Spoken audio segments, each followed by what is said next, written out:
A very, very interesting set of guests here today, and the topic is going to be Defenders of Freedom.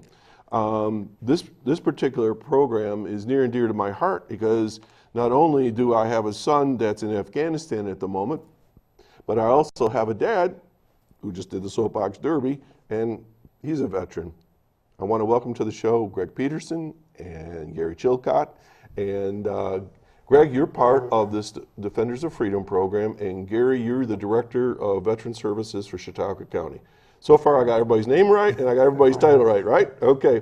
So first of all, let's just find out a little bit about yourselves, because this is the first time you've been on Chautauqua Sunrise. So let's start with Greg. Greg, I know you're a lawyer, I believe, or attorney. What do we call people these days? Well, you call whatever you would like, and often we don't get either of usually those titles. You know, so I'm delighted you picked one of those too. Okay. No, I'm an attorney in Jamestown, law firm of Phillips Lytle, which is a statewide law firm, and I'm a native.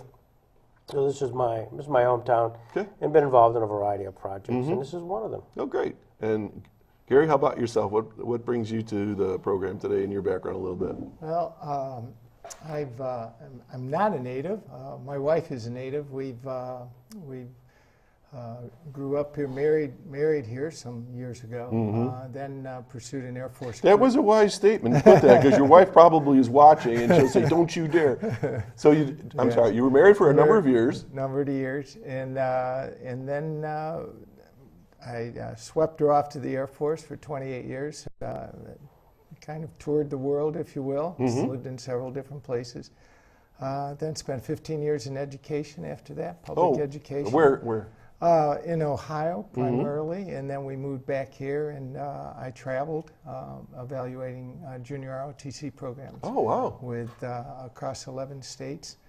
And then this opportunity came up to serve as the Director of Veteran Services. Okay, Defenders of Freedom. What a great title. Who came up with that? You know, we had a lunch where we were talking about the concept of grabbing the oral histories of World War II veterans. There's been a lot of publicity over the fact there's less than 1 million World War II vets alive in the United States today, and it seemed to us that it would be an opportunity to capture their stories before it's not captured, in many senses, having them tell it for the very first time. So we had a lunch and gathered around. We threw a lot of ideas, and I don't know actually who came up with it, but ultimately Defenders of Freedom was a tag that was thrown out there. It stuck, and for that we've been using it. It's a project which we interview, like I say, World War II veterans. We do a lot of that at the Robert Jackson Center. But when the vet is incapable of coming in, we've done road shows. Fredonia, Bustye, a variety of other locations as well, just with a goal towards capturing the story. So we've, since December 7th, 2013, when we actually launched this, and that was, as it turned out, pretty serendipitous. It was the first Saturday in December, and then it dawned on us, it was December 7th, and our first guest was a guy named Danny O'Brien from Asheville, New York, who was at Pearl Harbor. A very fine lad, I would add. Yes. A good Irishman. I'm part Irish. And since then, we've done over 80 interviews. 80? Wow. Okay. So you interview these fellas, and then can you walk through the process? Because, well, first of all, before you do that, there's probably folks listening going like, "I'm not doing that. I'm not going to go in front of the camera." How do you get these folks in front of the camera, and what's their average age? Because I'm sitting here and I know how old my dad is, and he was one of the younger ones that went into World War II. And I know my father-in-law over in Ripley, Bill Molson, I know his age, and I'm not supposed to say these things on TV, but they're over 60. So what's the average age that you're dealing with? I think the youngest was 88 and the oldest 97. Yeah, that's about right. Yeah. And so they've we reach out to them. Several of us. Gary is a wonderful resource for reaching out and identifying who the World War II vets, Riley Kidder, Phil Zimmer, among others. And so we've had folks who've been touching them, and it sometimes is difficult. Sometimes this is the very first time they've talked about it. Sometimes they don't want to talk about it. But I think it's very important for their families that they have an outlet. Sometimes it comes in the form of a non-family member, that's usually me as the interviewer, to present a story which heretofore has not been presented. And that becomes something for their archives, something for their legacy, not only to the community but to the family especially. So once we get going, they soon forget there's a camera, and it becomes just a very friendly conversation. And often the family member who would have brought them in sits there and say, "I've never heard this before," and that's rewarding. Let me jump to Gary. You said you were in the Air Force and that, and so that you're a veteran and so forth. Why is it that you have these 88 to 97-year-olds that for the very first time are telling their story, and it's never been heard before? Why is that? Well, I think they've told their story maybe within their family, but we haven't been able to capture it in terms of either a videotape or something that we can then pass on to future generations or use in the educational process. That's one of the things, having spent time in education after my military service, I thought this would be a great opportunity to hear firsthand exactly what happened. I mean, our children see things in movies and they think that's real. It's Hollywood. Yeah, but to hear firsthand from an individual that was there, that I think that's really powerful. Yesterday I was taken by one of the interviewers, and just kind of a sidebar here, but there's a lot of emotion that comes out in the way Greg interviews with the individual. One of the things, but he does an excellent job in terms of getting him to the point in which the conflict occurred, or where there's a lot of emotion involved. And what I mean by that is he starts out, tell me about yourself. Where did you grow up? What did your mom and dad do? Where did you graduate from high school? And just basic questions to kind of warm him up to get to the point of where he is. And that's a real skill, to be able to put them at ease. Are you at ease right now? No. Yes. I'm trying my best here. You're doing a great job, by the way. You're at ease. I've done my job. So it's much like what we're doing right now. It is. It's a conversation. It is. It is. Very important. And so they're telling their story. Right. And so what happens when you get to some of those more emotional things? Well, like yesterday, there were tears. Yeah, get the old Kleenex box out, right? Absolutely. And then it's important to, again, either you step back for a minute, in the conversation and say, well, we so appreciate what you did, and it's what you gave is important for us. We wouldn't be here today if it wasn't for what you did. Those kinds of things. I think that's real important to them to hear that right now. Okay, let me pull back a little bit, because I've got relatives. I got my father, I got my brother-in-law, and I have my son. 3 different campaigns altogether: World War II, Vietnam, and Afghanistan, Iraq. Okay. Nobody talked about, and I never get this right, but I want to call it post-traumatic syndrome after the war. PTSD. Right? PTSD. I never get the D on there. All right. I don't ever remember hearing my dad and all his buddies say, "Oh, I'm suffering from PTSD." I never remember any of the guys that went to war my age say, "I'm suffering from this." But now this is a big issue. Okay. And the funniest thing is all of a sudden, I'm hearing World War II veterans talking about their experiences that I've never heard before within my own family. I hear my brother-in-law from Vietnam talking about his experiences. Is there a movement afoot or something out there that's now saying it's time to talk? It's time for you guys to share this, because you have this all bottled up in you. Is there anything going on, or is it just my imagination? No, I think there is. I think when you go back to post-World War II, we treated the physical and not the mental. Right. An individual came home, I mean, shrapnel wounds or a leg or their body in some way physically was damaged. We treated that, but they didn't talk about it. Our world was obviously different then, post-World War II. I believe, my father, a Navy veteran from World War II, that our community surrounded them. My father often tells me of, that he had to hurry up and come home after his discharge because there was a job waiting for him. Mm-hmm. Somebody was there to take care of him.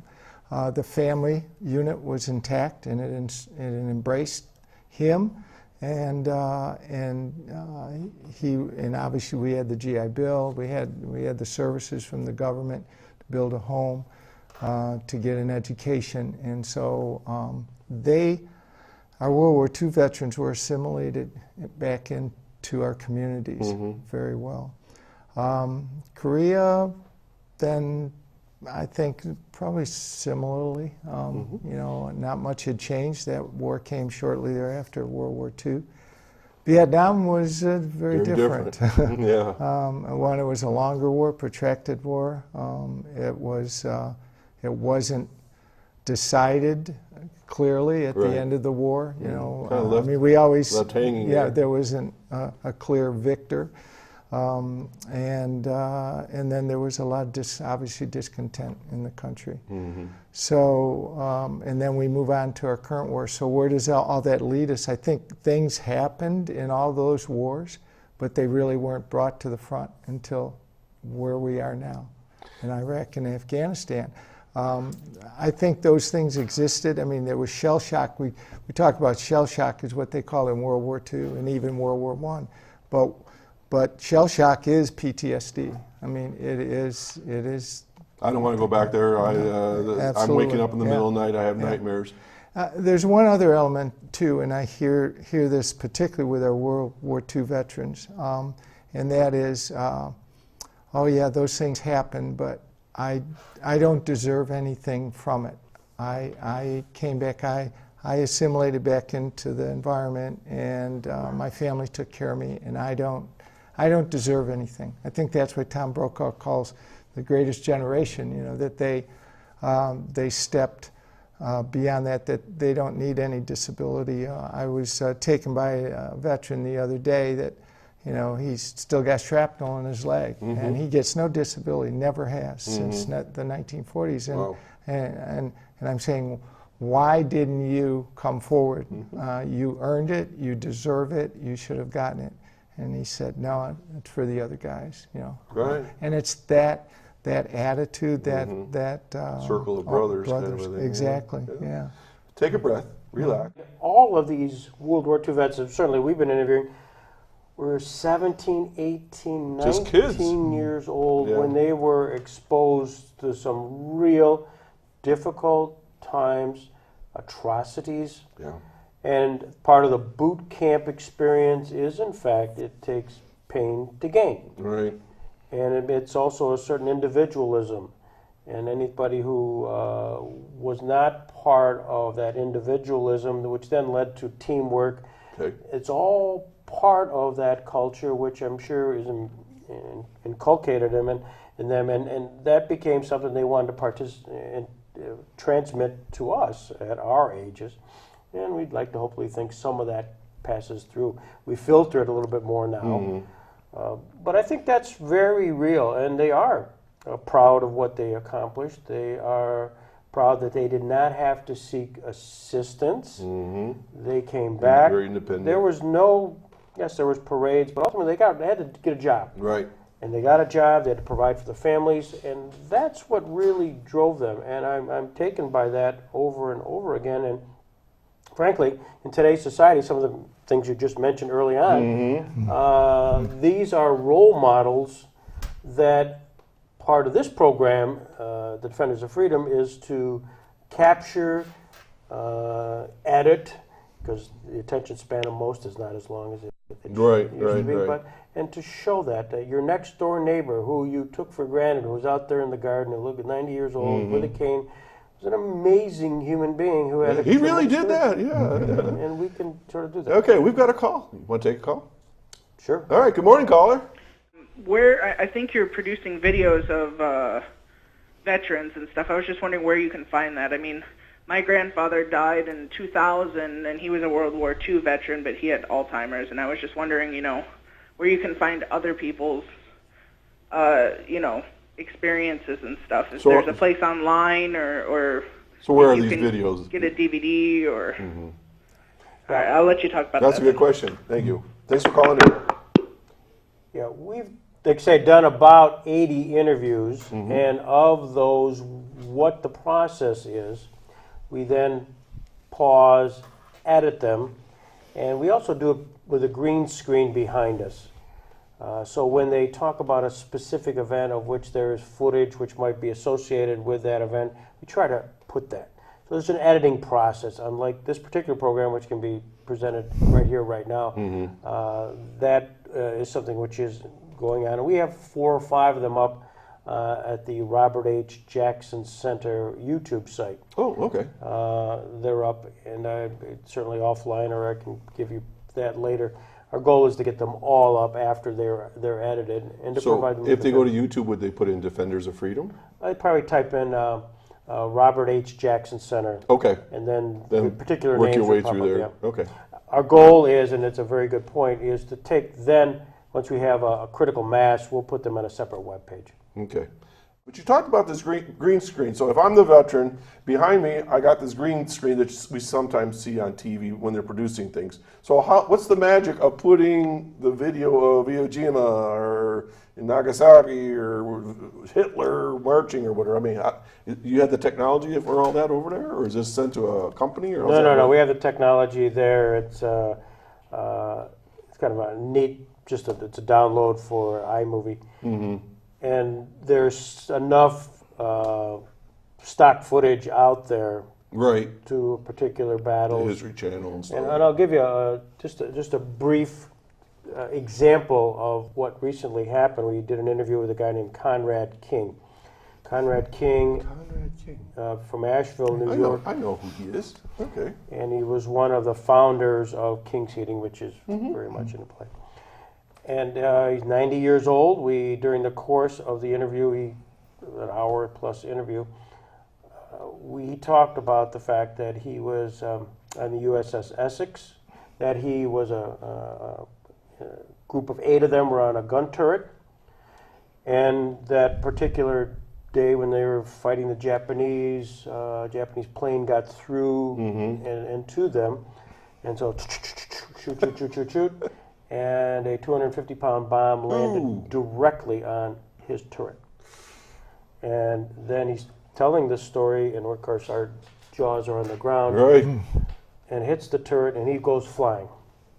Lands on his back, wakes up, obviously stunned, looks around, and of the 8 people on the turret, he's the only one that survived. Oh my gosh. And you're right. And how many times have you heard this story over and over again in other situations? Yeah, so that we were absolutely, and then you asked him, what was how'd you feel? Yeah. Because you saw the death and destruction. And he goes, well, he prayed to his God about deliverance, and he felt that there was a protective, that one particular time in life he was protected.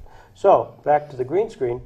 While he's telling this story, there is footage of actual kamikaze or Japanese planes coming in, dropping bombs, and as he's talking about we were hit, you could literally see in his back the flames of the ship, and that's powerful. It's very powerful and gives a 3-dimensional effect, and it really was terrific. And to go one step further, the USS Essex obtained the surrender of a ship called the Nagato, Japanese ship.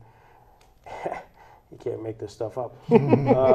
We went online and found a home movie of a sailor who had taken film from that, and there was the Nagato, and there was a small ship of which Conrad was a part, boarding.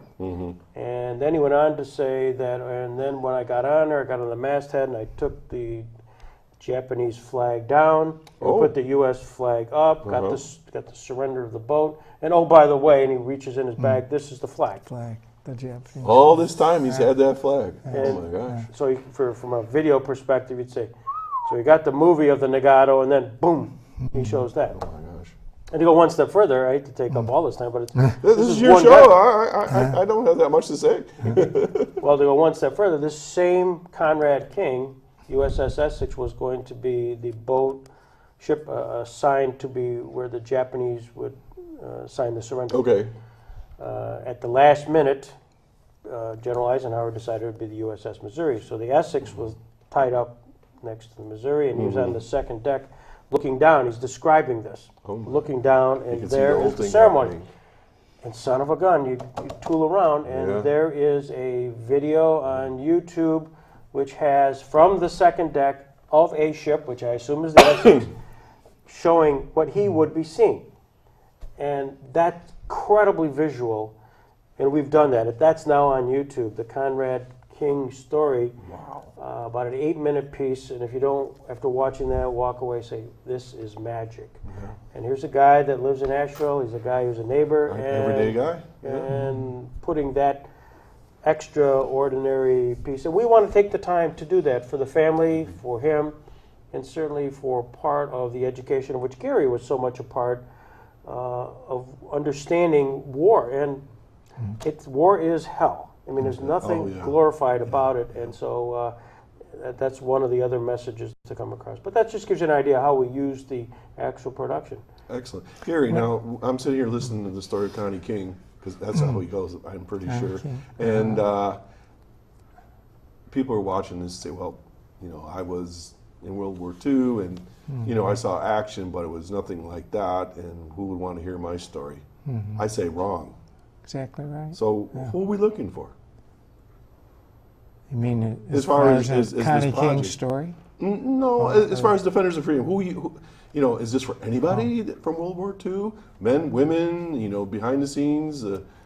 We're concentrating on, obviously, the veterans, the ones that had the experience. Right, but I mean, some people are sitting back and saying, I wasn't a Connie King. I didn't have a big deal. I didn't get blown up by it. But see, in war or the military service, everybody plays a part. Everybody has a part. We're all there, and some people flew the airplanes that dropped the bombs. Some people, but as you always know, that there's 100 people on the ground to support that one person. Exactly. So what about all of those? What about all of the people that provided either the fuel or the armament? Let's hear that story too. Yes, exactly right. Fill in the whole mosaic of the thing. Exactly right. And we hear all kinds of contributions to the war and to all conflict, and it's remarkable how they all. I mean, and I don't really think anybody feels like, okay, that they were either more or less important, that they all contributed.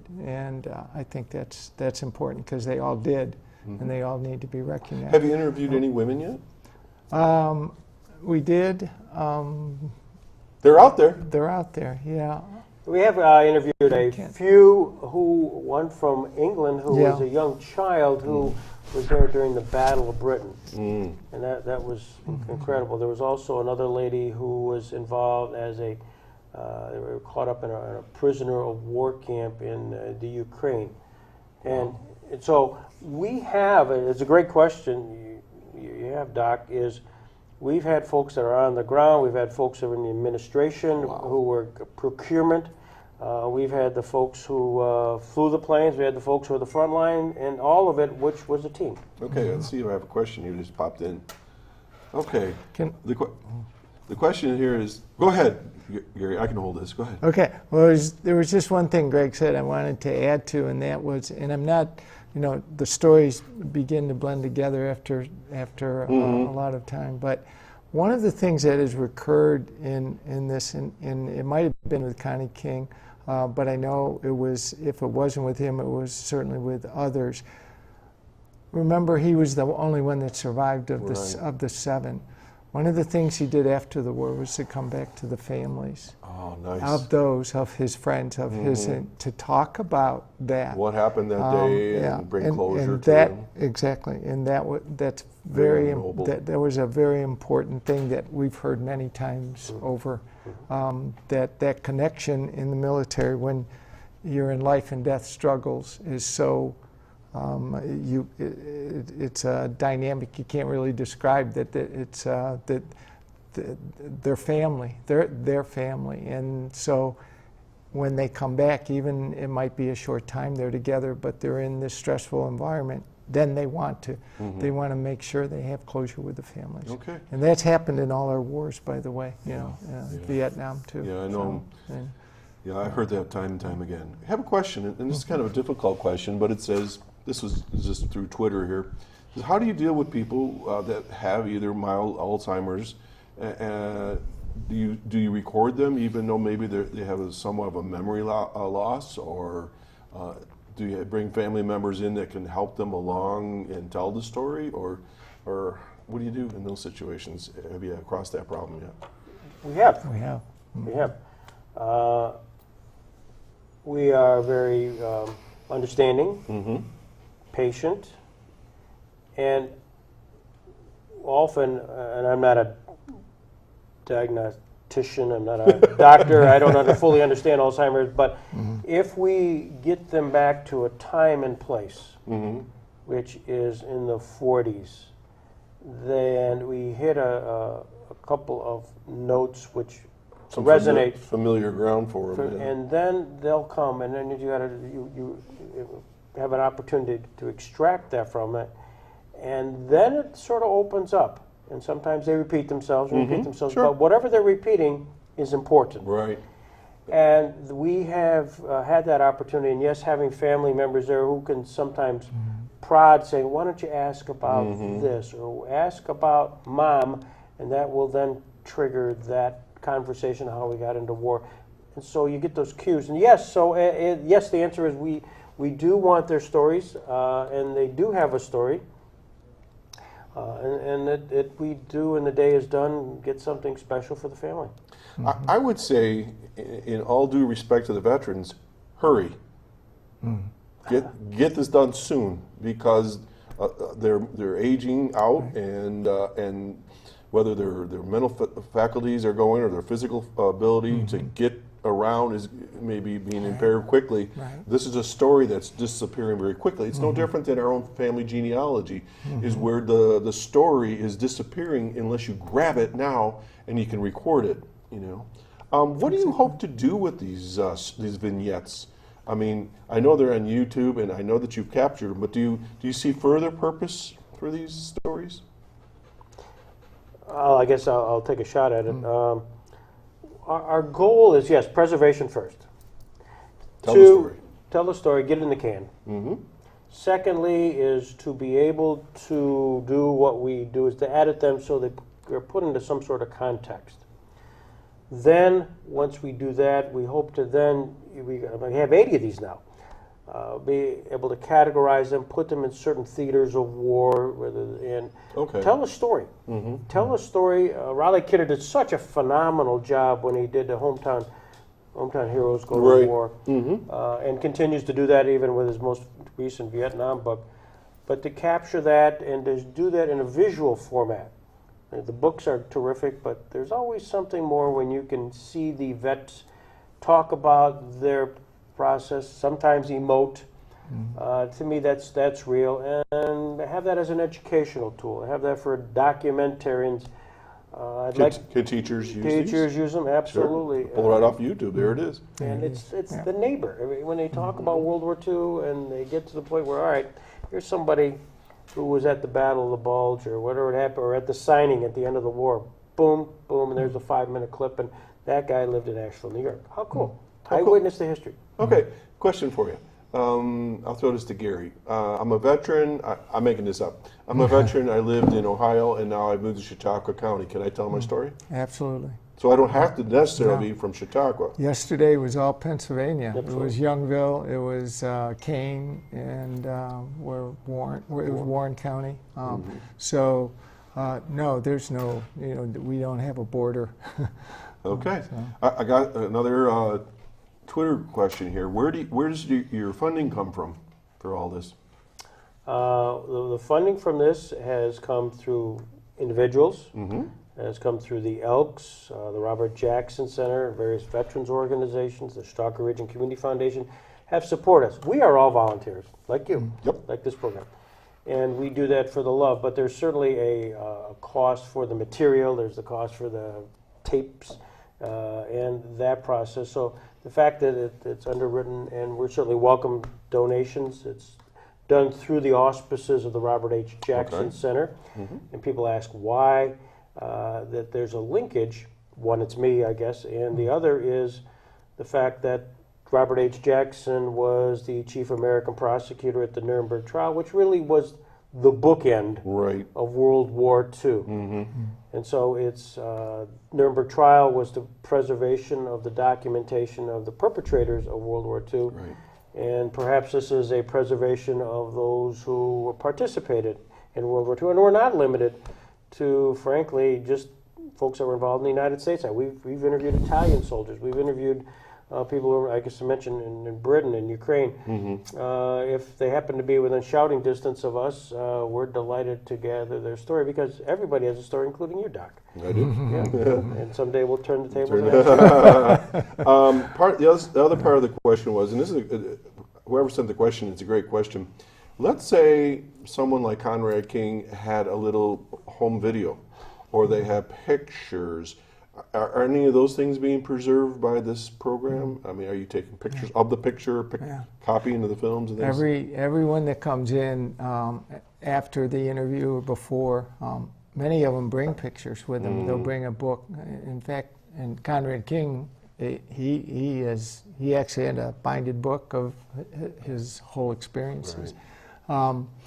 But Greg will take pictures of the pictures, or we'll get their name and phone number. We take pictures of them, and then and that becomes part of the total package, and we can add that to the video. And as far as the movies, if anybody's got movies, what we always will do, they're usually 8mm movies, Kodak, little yellow box. We all had them. We had them when we were all growing up. That's Christmas morning. That's right. And so what we do, and gladly do this for free, is if somebody drops that off, we'll transfer that onto a DVD and give them back the film and a DVD.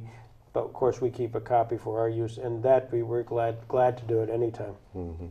Yeah, it's funny you were talking about the binders.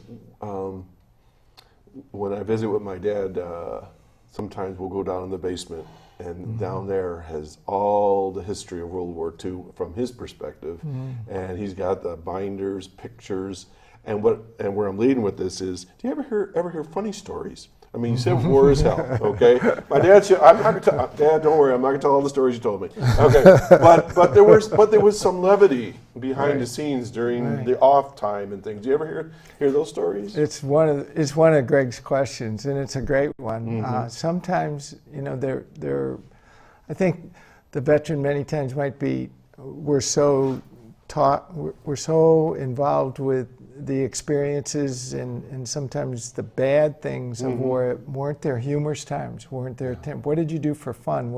How did you relax? How bad was the food, really? Right, yeah. And sometimes the food, we were taken by, yesterday one of the stories was, and it was in England. He lived in I think the enlisted people that supported the airplane, he was an airplane hydraulic person. And so but he lived in a tent, but the officers lived in a building. And so they went in and he took the floorboards off the officers' building and put it in his tent. He was the only tent with the floorboards in it. So, but it's those kinds of things that I think we hear them almost every veteran, without exception. We hear a humorous story. Are there other programs like this across the United States that's doing this type of thing? Oh, I think so. I mean, we're not unique. The oral history now has become a very important part of capturing it. Frankly, I think it goes back to Steven Spielberg, the Holocaust survivors. He made it a cause célèbre to get the story of everybody who was part of the Holocaust. So Similarly, as we read about the World War II veterans and their demise, capture the story while you can. Everybody's got a story. Absolutely. And And with that, this is your last chance and last reminder. You're watching Chautauqua Sunrise with Doc Hamels and Greg Peterson and Gary Chilcott, and we're talking about the Defenders of Freedom program over at the Robert Jackson Center. You can call in if you have a question. You can Twitter us, but we're only going to be on the show for a little while. But because of that, and you may be seeing this later on, how are they going to get a hold of you if they watch this later? well, the point person with the Look right down there. here we go. There it is. Defender of Freedom, Phil Zimmer. I'll just read it. Yeah. 665-4034. Phil is one World War II historian. Okay.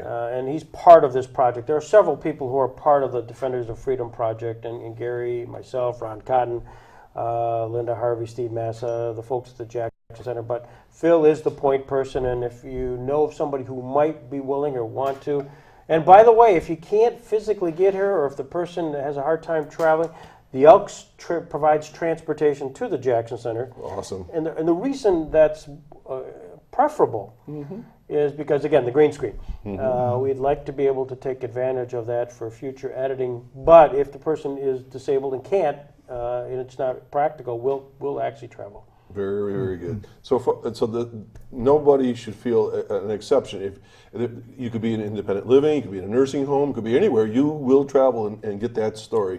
You're like the roving reporter. I just got another question on Twitter here. Let's say the veteran is deceased, but the family has archival material, stories, or some letters or whatever. Are you accepting any of those kinds of things, photos, on behalf of that veteran or anything like that? Or not yet? Not yet. Okay. Not yet. We're really trying to get the oral history of the individual involved. That doesn't mean that isn't part of the story. Right. It should be gathered. We're not really quite prepared for that. But don't throw it away. Please, Hang on. Okay, so not yet, but keep it in there. Okay. You know, before we started the show this morning, I promised Gary that he could have a little bit of time, if it's all right, Greg, to talk a little bit about Veteran Services here in Chautauqua County. So, Gary, go for it.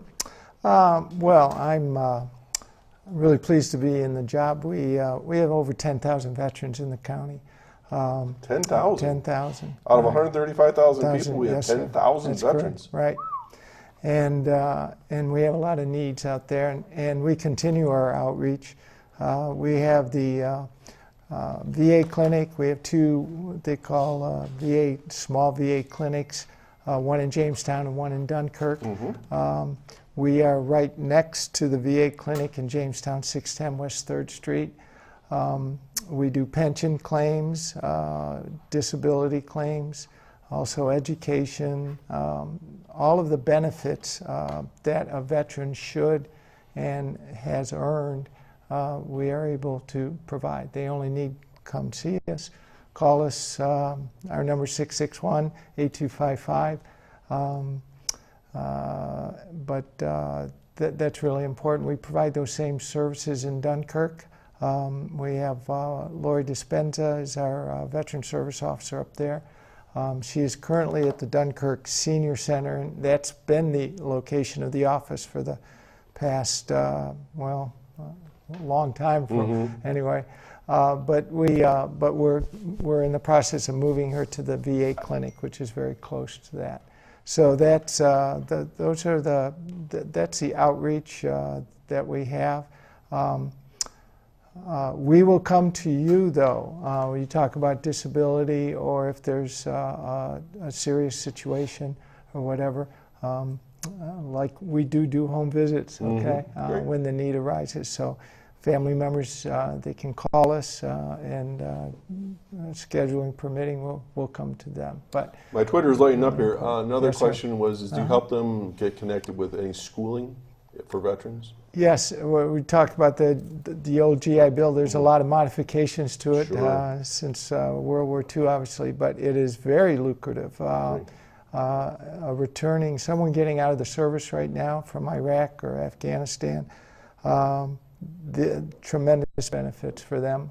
And JCC, our local school here in Jamestown, Jamestown Business College, SUNY Fredonia, are all very, very receptive to veterans. So they actually have veterans assistance offices within the campuses to help. So that's really an important part. I know this seems hard to believe, but I'm the bearer of bad tidings. We've only got 1 minute and 49 seconds left.